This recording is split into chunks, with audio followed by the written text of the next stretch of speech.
If you are an older veteran or you are getting close to retirement age, there are three ideas floating around Washington right now that are aimed squarely at your VA check. Not at younger veterans, at you. And most veterans your age have never heard a word about any of them. In the next few minutes, I am going to lay out all three in plain English and tell you exactly who each one would affect. But I'm going to promise you something first. I am not going to scare you with things that have not happened. By the end of this video, you are going to feel informed, not terrified, because the truth here is a lot less frightening than the headlines make it sound. Stay with me, because the third one is the quietest, and it could reach the most veterans of all. Let me begin with the single most important fact, and I want you to hold on to it the whole way through. As of right now, none of this is law.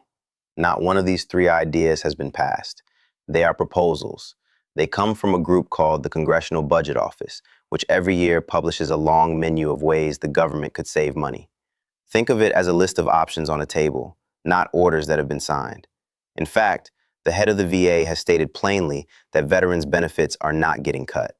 So before we go 1 inch further, understand that we are talking about what some people in Washington have suggested, not about a check that is shrinking tomorrow. Now, with that firmly in mind, here is what is actually on that table. Idea number 1, cutting disability pay by 30% at age 67.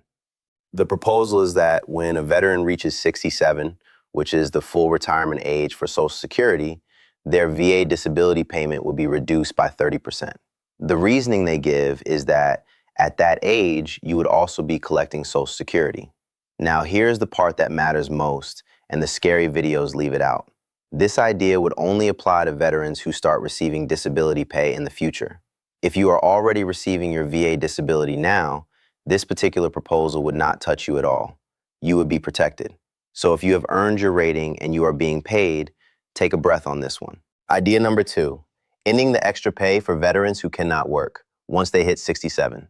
There is a benefit called individual unemployability. In simple terms, it pays certain veterans at the full 100% rate, even if their rating on paper is lower, because their service-connected conditions leave them unable to hold down a job. This proposal would end that extra boost at age 67 and drop those veterans back down to the payment for their rated level. The thinking, again, is that at that age, a person would typically have retired from working anyway. For a veteran who depends on that higher amount, this one could sting, so it is worth watching closely. Idea number 3, means testing your benefits. This is the quiet one, and it could touch the most veterans of all.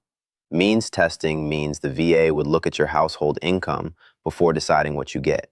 Under the version that has been floated, veterans with household income below a certain line, somewhere around $135,000, would keep their full benefits. Those above it could see their benefits reduced or taken away. Right now, your disability compensation does not work this way at all. It is based on your service-connected condition, not on how much money you make. This idea would change that basic promise, and that is why veterans groups watch it so carefully. And I will give you one more as a bonus, because you should know it exists. There is also a separate idea to start taxing VA disability compensation, which today is completely tax-free. That one, too, is only a proposal, so let us line them up. A 30% cut at 67, but only for future claims, not current ones.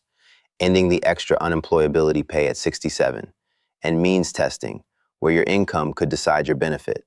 3 ideas, all aimed at older veterans, and not one of them is law today. So the real question is, what should you actually do about proposals that have not passed? Here are 3 sensible moves. Move number 1, if you have been putting off filing a claim, this is your reason to stop waiting. Almost every time these rules change, the changes apply going forward, and veterans already in the system are protected. Filing now and getting your rating locked in under today's rules is one of the smartest things you can do. The earlier you are in the door, the more likely you are to be grandfathered in if anything ever changes. Move number 2, make your voice heard. These are proposals, which means they can still be stopped, and the people deciding were elected to represent you. A short, respectful message to your representative, telling them you oppose cutting benefits for older veterans, actually gets counted. Veterans are one of the most listened to voices in the country.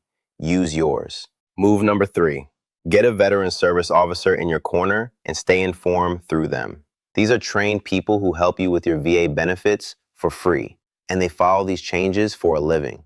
If any of this ever moves from a proposal toward becoming real, they will know before the rumor mill does, and they will know how it affects your specific situation. Let me leave you with the honest bottom line.